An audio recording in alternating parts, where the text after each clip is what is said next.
Kebaktian pada pagi hari ini kita mulai dengan pengakuan bahwa pertolongan kita adalah di dalam nama Tuhan, Allah yang telah menciptakan langit, bumi, dan segala isinya, yang di dalam kasih dan kesetiaannya tidak pernah meninggalkan buah perbuatan tangannya.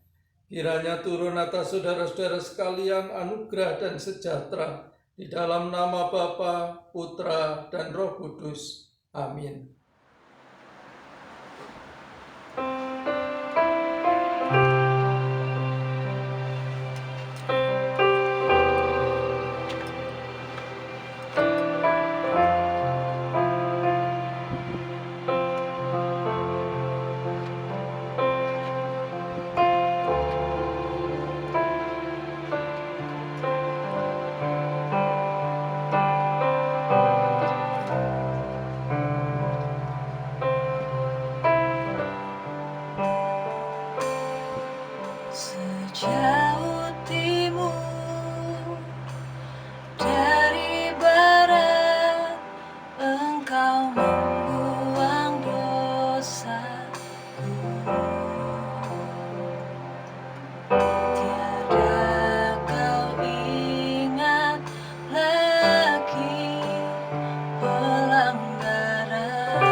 jemaat yang kekasih di dalam Tuhan, mari kita akan bersama-sama berdoa untuk firman Tuhan yang akan kita baca dan kita renungkan dalam ibadah kita pagi hari ini.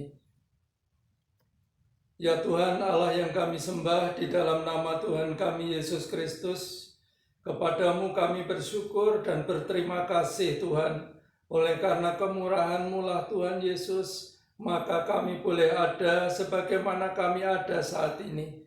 Engkau sudah melindungi kami sepanjang malam dan membuat kami bisa bangun, sehingga pagi hari ini kami boleh memasuki ibadah pada hari perhentian ini.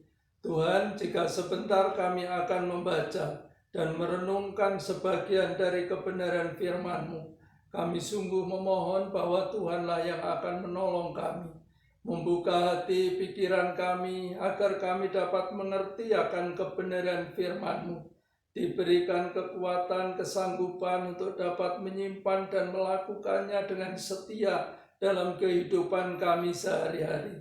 Mari Tuhan Yesus, Engkau lawat kami semua jemaat-Mu ini, dan juga tolong hamba-Mu untuk dapat menyampaikan firman-Mu ini. Terima kasih ya Tuhan. Ampuni kami dari segala kesalahan-kesalahan kami, baik itu pada ucapan maupun sikap perilaku hidup kami, agar kami boleh layak di hadapan Tuhan dan firman-Mu boleh kami terima dengan penuh syukur, bekerja dan membuat kami hidup menjadi anak-anak Tuhan yang berkenan kepada Tuhan. Terima kasih Tuhan, seluruh kesempatan ini kami percayakan kepadamu di dalam nama Tuhan kami Yesus Kristus. Amin.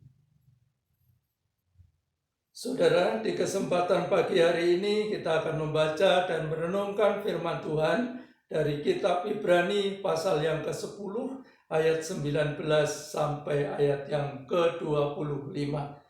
Demikian judul bacaan kita adalah ketekunan.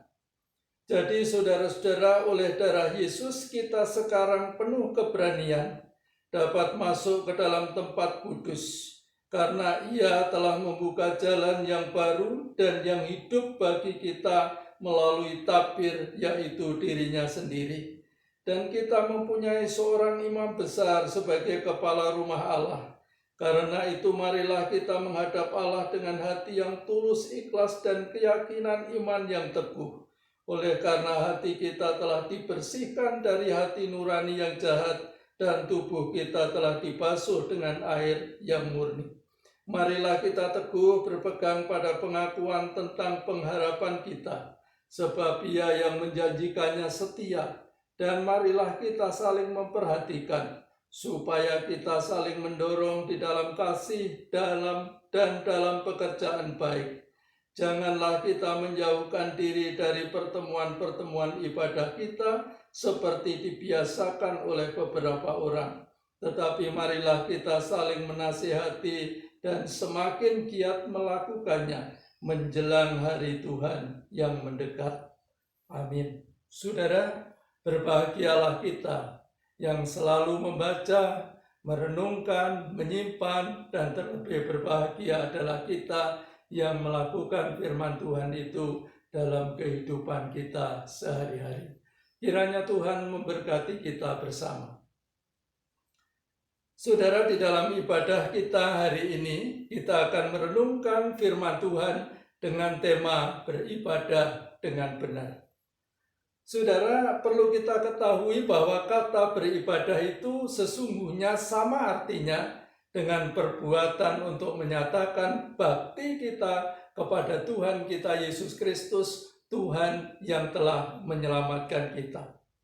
Karena itulah saudara, di dalam setiap ibadah, dimanapun ibadah itu dilaksanakan, dikerjakannya, masih ada beberapa hal yang harus kita lakukan. Yang pertama, di dalam ibadah itu mesti ada pujian, ada penyembahan, ada ucapan syukur, ada doa, ada persembahan, bahkan lebih dari itu kita juga diberi kesempatan oleh Tuhan untuk dapat membaca, merenungkan firman Tuhan, berdoa agar kebenaran firman Tuhan itu berkuasa dalam hidup kita, mengubah dan sungguh menolong kita untuk dapat menjalani kehidupan ini sesuai dengan kehendak Tuhan.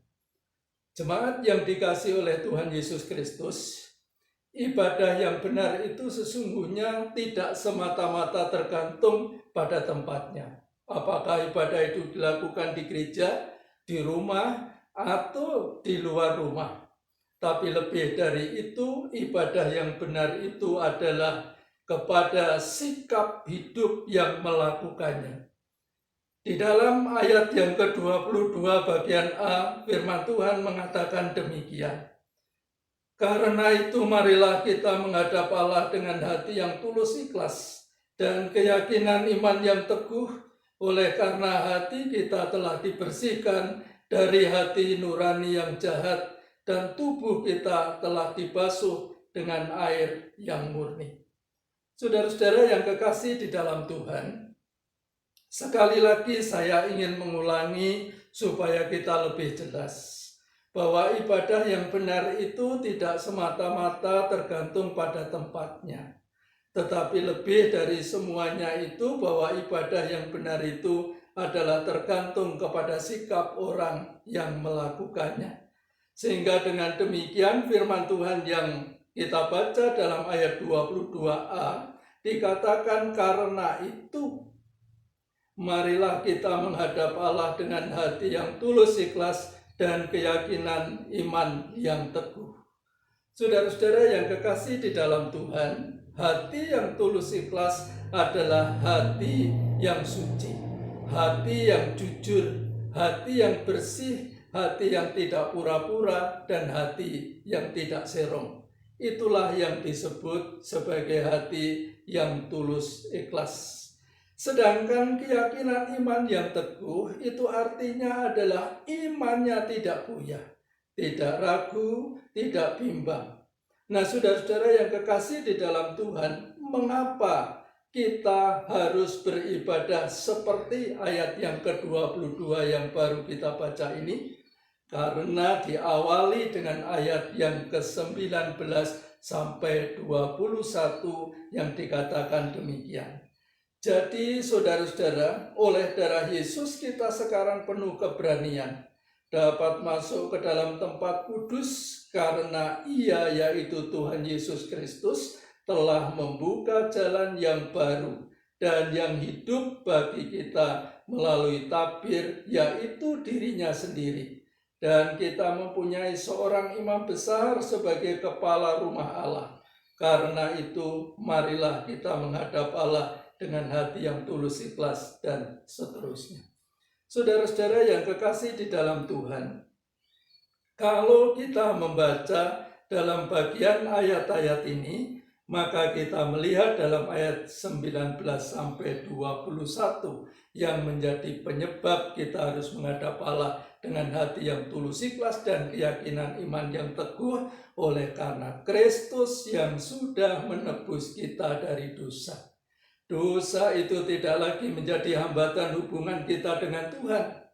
Bahkan Tuhan sendiri yang menjadi jalan, menjadi imam besar sebagai kepala dari rumah Allah.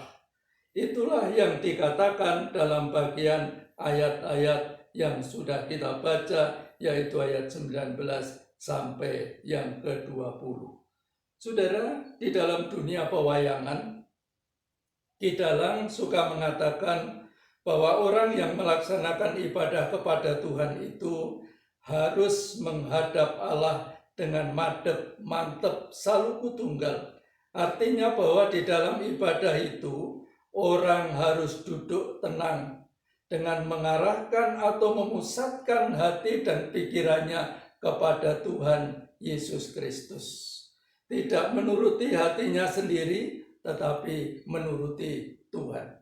Jadi setiap kali orang memasuki ruang ibadah atau sedang beribadah, jika ibadahnya ingin menjadi ibadah yang benar, maka dia harus menghadap Allah dengan kesungguhan hati, mengarahkan hati pikirannya, memusatkannya kepada arahnya Tuhan, dan tidak mau menuruti kemauan hatinya sendiri, tetapi mentaati Tuhan. Jadi ibadah yang benar itu adalah ibadah yang dilakukan dengan hati yang tulus ikhlas, bukan karena terpaksa atau sebab dipaksa-paksa, juga dengan keyakinan iman yang teguh, yang tidak ragu dan tidak bimbang kepada Tuhan kita Yesus Kristus. Lalu bagaimana dengan ibadah yang selama ini Bapak Ibu lakukan dan kita semua lakukan sampai saat ini? Apakah kita sudah beribadah dengan benar seperti yang diajarkan oleh firman Tuhan? Saudara, menjadi satu kesempatan untuk kita menguji diri kita masing-masing sampai pada saat ibadah kita hari ini. Jemaat yang dikasihi oleh Tuhan Yesus Kristus, jangan sampai kita melaksanakan ibadah hanya karena sekedar melakukan ritual keagamaan yang diajarkan oleh tatanan keagamaan, atau karena sungkan, karena ibadah yang seperti itu tentu bukan ibadah yang benar, tetapi ibadah yang kurang benar.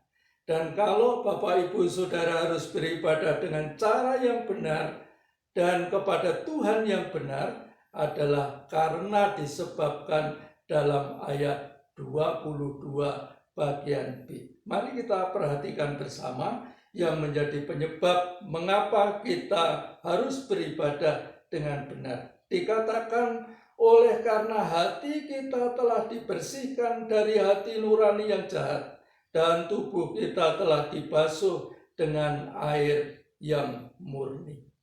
Saudara, ayat 22 bagian B ini mengatakan dengan jelas kepada kita seperti yang baru kita baca. Artinya bahwa sesungguhnya hidup orang beriman itu, hidup saudara dan saya, seluruhnya, baik secara lahiriah maupun secara batiniah, itu sudah diperbaharui, sudah dikuduskan melalui pengorbanan Tuhan kita Yesus Kristus. Bukan hanya hidup secara fisik ini yang sudah diperbaharui, tapi lebih dari itu adalah manusia batiniah kita yang sudah diperbarui melalui pengorbanan Tuhan kita Yesus Kristus. Dan itulah yang menyebabkan kita bisa beribadah dengan benar menurut kehendak Tuhan.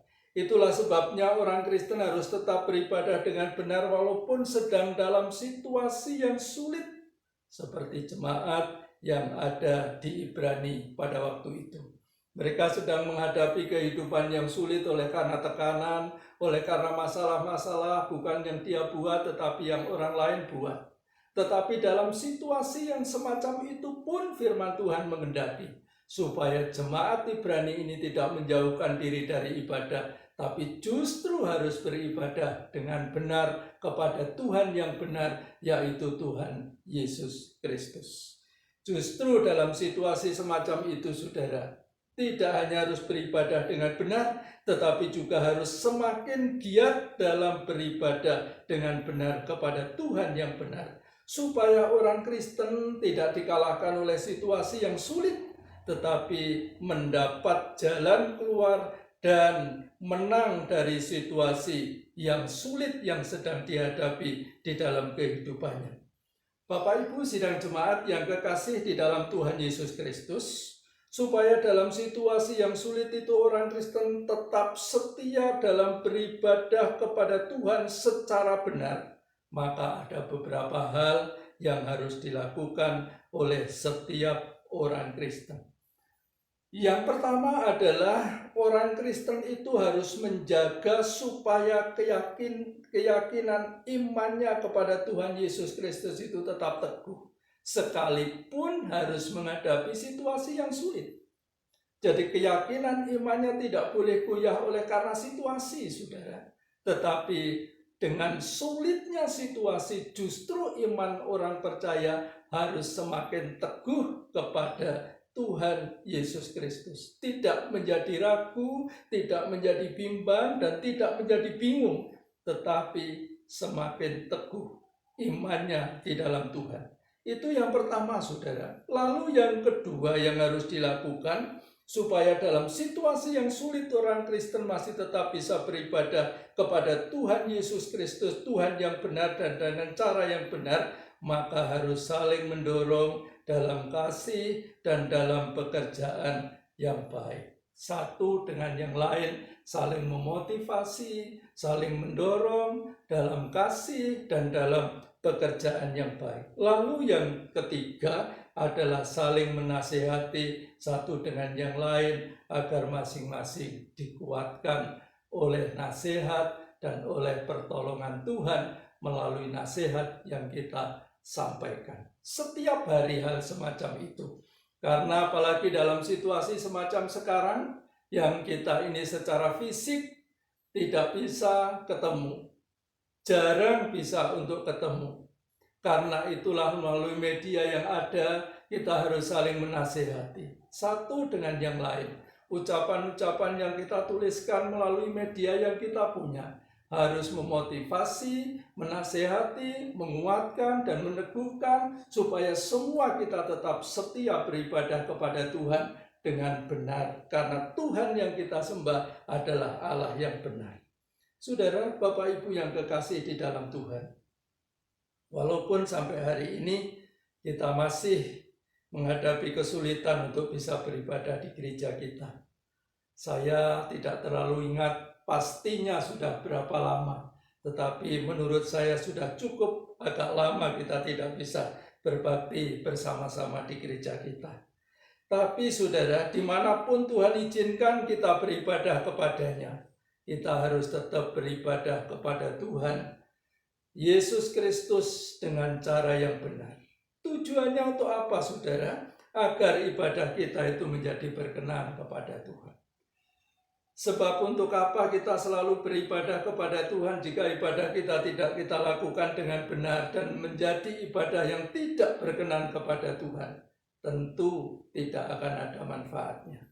Karena itulah saudara-saudara yang kekasih di dalam Tuhan Yesus Kristus, sekalipun kita sudah cukup lama tidak bisa beribadah bersama dan cukup sulit untuk bisa melaksanakannya, dan Tuhan masih izinkan untuk kita belum bisa beribadah bersama di gereja.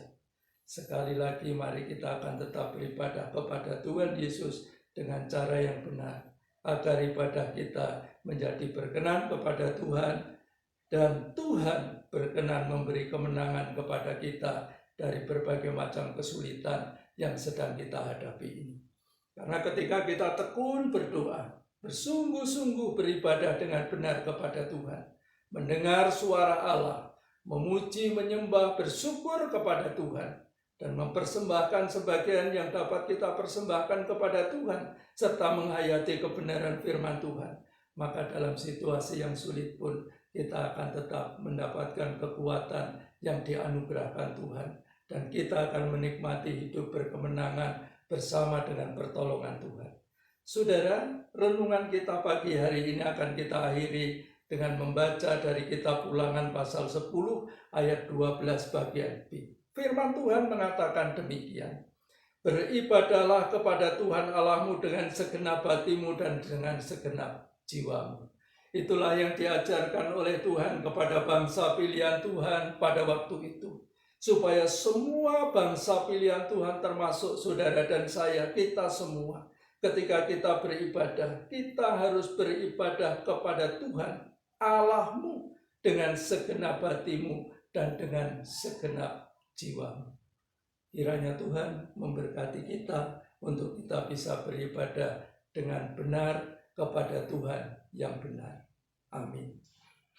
Saudara-saudara, mari kita satukan hati kita. Kita akan mengucap syukur untuk firman Tuhan yang telah kita baca dan kita renungkan, dan sekaligus kita akan membawa berbagai pokok doa kita ke hadapan Tuhan. Mari saudara, bersama-sama kita akan berdoa. Bapa yang bersemayam di dalam kerajaan surga, kami berterima kasih dan bersyukur kepadamu Tuhan. Kami sudah membaca, merenungkan sebagian dari firman-Mu. Kami memohon Allah Roh Kudus akan membuat kami mengerti akan kehendak-Mu. Dan mampukanlah kami untuk menghayati kebenaran firman-Mu, sehingga setiap kali kami beribadah, sekalipun kami lakukan di rumah kami masing-masing, kami mau memohon Tuhan, ajari kami untuk beribadah dengan benar kepadamu. karena Engkau adalah Allah yang benar, Allah yang telah membuat hubungan kami dengan Engkau menjadi pulih kembali. Dosa telah Engkau hapuskan, dan tidak ada hambatan untuk kami menjalin komunikasi dan relasi dalam persekutuan yang benar dengan Engkau, Tuhan. Berkati kami, Tuhan, dengan firman-Mu. Ajari kami untuk setia melakukannya, supaya setiap kali kami beribadah, ibadah kami menjadi berkenan kepada Tuhan. Dan Tuhanlah yang akan menjawab setiap pergumulan-pergumulan yang kami hadapi, sehingga kami diberi kekuatan dan hidup berkemenangan untuk dapat melewati berbagai macam kesulitan dalam hidup yang sedang kami hadapi ini. Terima kasih Tuhan Yesus, kami mengucap syukur. Buatlah keyakinan iman kami tetap teguh, sekalipun kami menghadapi berbagai macam kesulitan, tapi biarlah iman dan keyakinan kami kepadamu tidak akan goyah, tidak akan ragu dan tidak akan bimbang, tapi justru akan semakin kuat di dalam Tuhan dan oleh karena pertolongan Tuhan. Terima kasih Bapa di surga, kami mengucap syukur dan berterima kasih. Ya Tuhan, di kesempatan ini kami juga mau berdoa untuk semua jemaat-jemaat-Mu Tuhan Yesus. Kami percaya bahwa Engkau tahu satu persatu akan kehidupan jemaat-jemaat-Mu. Karena itu Tuhan, biarlah setiap saat Engkau akan melawat, memelihara, melindungi, menyertai, bahkan memberkati semua jemaat-jemaat-Mu ya Tuhan. Agar mereka semua sehat, hidup dalam damai sejahtera, diberikan kerukunan di dalam kehidupan berumah tangga, diberikan kecukupan atas setiap kebutuhan hidup sehari-hari, sehingga tidak ada jemaat-jemaat-Mu yang hidup dalam kekurangan, tapi supaya mereka semua beroleh kecukupan dari kebutuhan hidupnya setiap hari. Tuhan yang akan memberi kekuatan kesehatan. Jika ada yang lemah Tuhan Yesus, Engkau adalah Tuhan yang mampu memberi kekuatan. Jika ada yang ragu dan bimbang, Engkau adalah Tuhan yang punya kesanggupan untuk menguatkan setiap jemaat-Mu. Yang sakit kiranya dilawat oleh Tuhan untuk disembuhkan, dan semua dilindungi oleh Tuhan, sehingga kuasa dari virus corona ini tidak akan melanda jemaat-Mu, tapi supaya semua tetap ada dalam pemeliharaan. Baik itu anak-anak, orang tua, orang muda, para lansia, kiranya semua ada dalam lindungan-Mu ya Tuhan. Dan biarlah damai sejahtera-Mu selalu menjadi bagian dalam kehidupan setiap jemaat-Mu. Tuhan Yesus, dalam kesempatan ini kami juga mau berdoa, supaya dalam setiap ibadah semacam ini Tuhan, kami dapat menyisihkan persembahan kami untuk dapat mendukung pelayanan pekerjaan Tuhan melalui gereja-Mu. Engkau memberkati supaya semua tangan-tangan yang selama ini setia mempersembahkan, Tuhan akan memberkatinya. Supaya tidak ada jemaat-jemaat yang setia mempersembahkannya akan hidup berkekurangan. Tapi janji-Mu digenapi agar semua jemaat-Mu diberkati. Berkati para majelis yang dipercaya untuk mengelola persembahan, supaya Tuhan melengkapi dengan segala hikmat yang dari-Mu ya Tuhan. Terima kasih Bapa di surga. Kami juga berdoa untuk gereja-gereja Tuhan di seluruh Indonesia. Baik itu yang ada di kota, di desa, kiranya Tuhan akan memelihara gereja-gereja-Mu, memelihara dan melindungi hamba-hamba-Mu. Berkati kota kami Malang ini Tuhan, supaya kota ini sungguh-sungguh menjadi kota yang dilindungi oleh Tuhan. Dan dalam persiapan new normal ini, kota Malang akan terus menjadi kota yang ada dalam pemeliharaan Tuhan, dan seluruh warga masyarakat menjadi orang-orang yang taat mentaati aturan-aturan yang diberlakukan. Sehingga dengan demikian kota ini menjadi kota yang diberkati oleh Tuhan. Engkau juga yang memberkati pemerintah di kota ini Tuhan, supaya pemerintahan baik wali kota, wakil wali kota, dan juga camat, lurah, RW, RT di kota ini semua ada dalam pemeliharaan. Berkati bangsa dan negara kami Indonesia seluruhnya Tuhan, agar bangsa ini tetap ada dalam lindungan-Mu. Berkati pemerintahan pusat Tuhan, baik presiden, wakil presiden, para menteri, anggota MPR, DPR, gubernur, Tuhan akan memberkati, supaya semua bersehati bersama-sama hingga pemerintahan yang ada di sekitar kami sehingga dalam melaksanakan tugas dan tanggung jawabnya, kekuatan yang dari Tuhan akan terus dianugerahkan. Terima kasih Tuhan, kami mengucap syukur. Berkatilah para dokter, perawat, bidan, mantri yang dipercayai untuk bertugas di garis depan merawat setiap orang-orang yang saat ini sedang sakit karena virus corona. Tuhan akan memberi kekuatan, kesehatan, penghiburan kepada mereka. Yang sedang dirawat pun dijamah oleh Tuhan, supaya hari makin banyak yang disembuhkan, dan makin sedikit yang terpapar oleh virus ini. Bahkan sekali waktu nanti virus ini akan berakhir dari negara kami Indonesia ini ya Tuhan. Terima kasih Bapa, kami mengucap syukur dan berterima kasih. Kami menyerahkan seluruh doa kami ini Bapa hanya kepadamu di dalam nama Tuhan kami Yesus Kristus. Amin.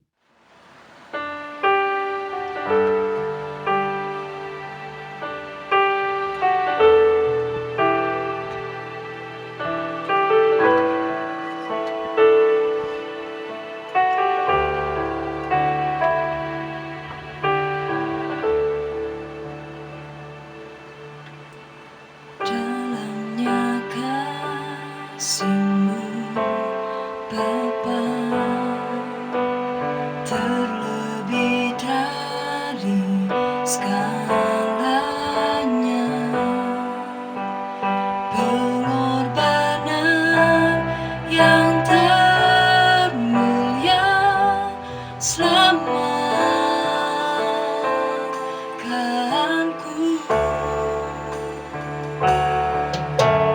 Dengan darah yang tercurah,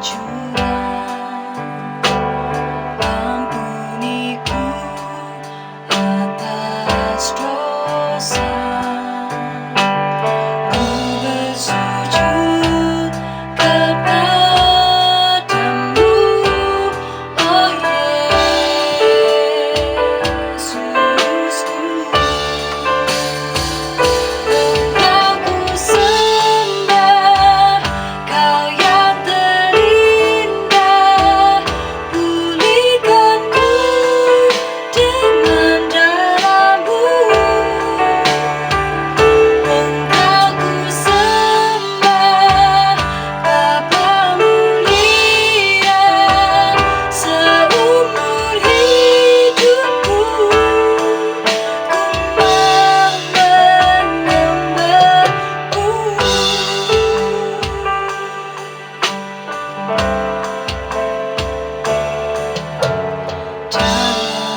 Saudara, mari kita akan mengakhiri ibadah kita pagi hari ini dalam damai sejahtera. Dan kini terimalah berkat Tuhan. Tuhan memberkati engkau dan melindungi engkau. Tuhan menyinari engkau dengan wajah-Nya dan memberi engkau kasih karunia. Tuhan menghadapkan wajah-Nya kepadamu dan memberi engkau damai sejahtera sekarang dan sampai selama-lamanya. Amin.